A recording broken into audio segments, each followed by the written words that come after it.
You know a mode has you hooked when you completely forget the mission entirely. That was me, ignoring all the objectives, ignoring secure the zone, and I was just vibing. I played some music. I was mowing down waves of zombie like it was that resistance mode in the Division 1. I didn't even care to use much of the power-ups or the abilities. It was just pure, chaotic, satisfying survival. And that surprisingly had been my favorite part, really just was my favorite part of this year's Call of Duty. It was the open beta. And let me say, hey, I'm the Dad Panther, Variety Streamer, Content Creator, Master of None, and this is the Critics Collective. If you like honest takes from someone who likes balancing dad life, lawn work, and respawn screens, we'll go ahead, hit the subscribe button, like, and let's talk some of the favorite video games that gets you up and moving. Now, I've been playing Call of Duty since the Xbox 360 days, actually even before that, when it was on PC and it just the graphics and it was weird. We had boxes that you would install multiple discs to play the game. You had to be there. What a time. The lobbies back in the Xbox Live days, they were the height.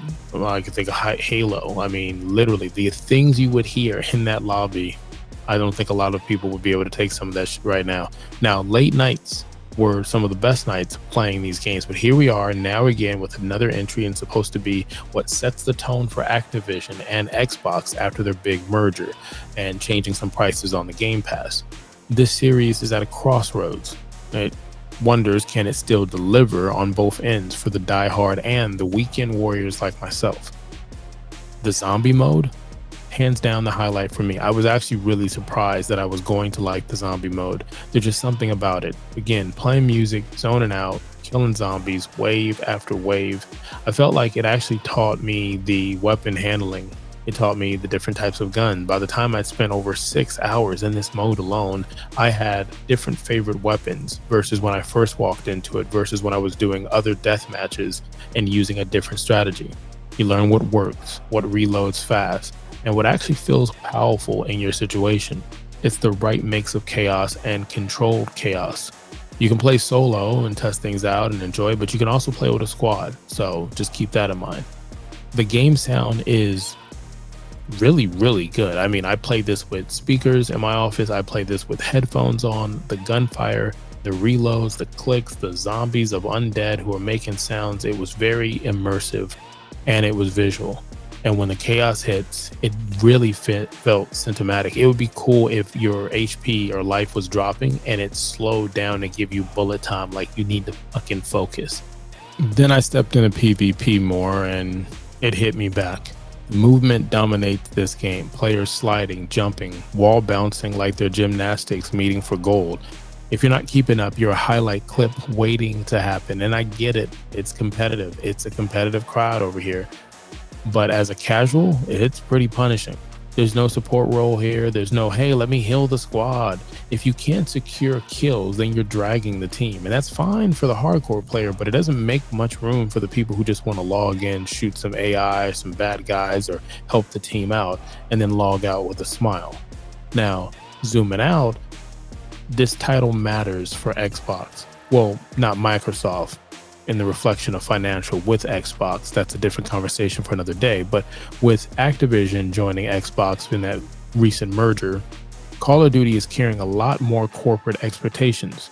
The community feedback has been mixed, and Xbox needs this release maybe to prove that they've managed their biggest franchise without making it lose its identities. Competing shooters, Battlefield 6, Arc Raiders, Destiny 2, well, really can't count Destiny 2. They're slowly losing all of their fan base. Even with the rise of extraction shooters that continue to come out, from Tarkov is getting ready to release, I don't know if it's a $250 package, but all offer more ways for players to contribute just beyond getting killed. Call of Duty could really benefit for some of those same sense of purpose for every player's type. So where does that leave it? The zombie mode. I'll come back to it. That's where the fun is for me. That's where I can laugh, experiment, and feel like I'm improving. But the PvP, that's just not for everybody, and that's okay. That's more than okay. I can kind of rate this for my 6-7 hours that I played this game.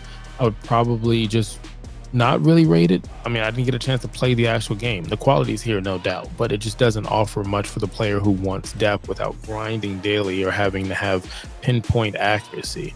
Now, what about you? Are you living in zombie mode like I am, or you one of those quick scope legends who are out there sliding around on the map?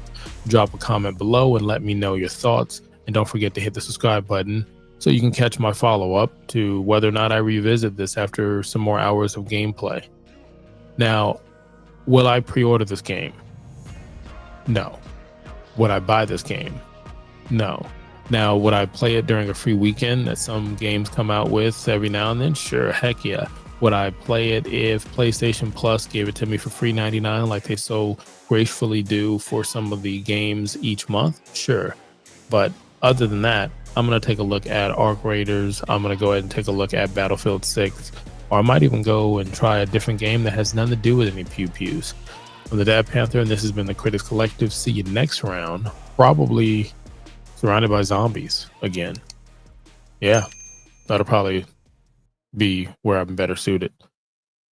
Daddy loves you.